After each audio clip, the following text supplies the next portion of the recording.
بسم الله الرحمن الرحيم. السلام عليكم ورحمة الله وبركاته. maanta khamiisa bishuna 12 tahay 2026 waxaa maanta noo bilaabi doona tababar ay siin doonaan koox ka socota Taiwan.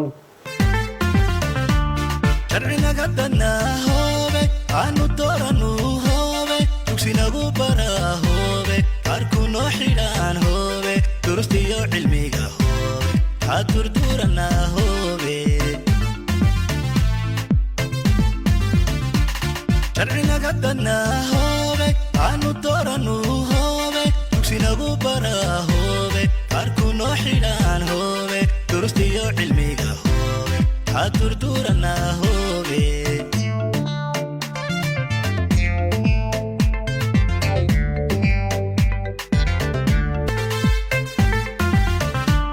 kesi dooran iyo janan daacado loo duceeyeyba dulqadnagu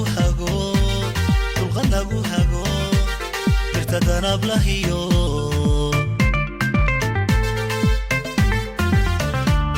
kesi dooran iyo janan daacado loo duceeyeyba dulqadnagu hago birta danab lahiyo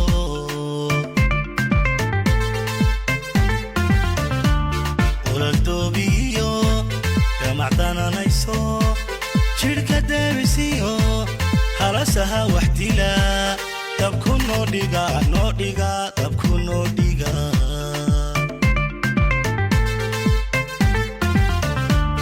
ololtoobiyo damacdananayso jidhka deebisiyo halasaha wax dila dabku noo dhiga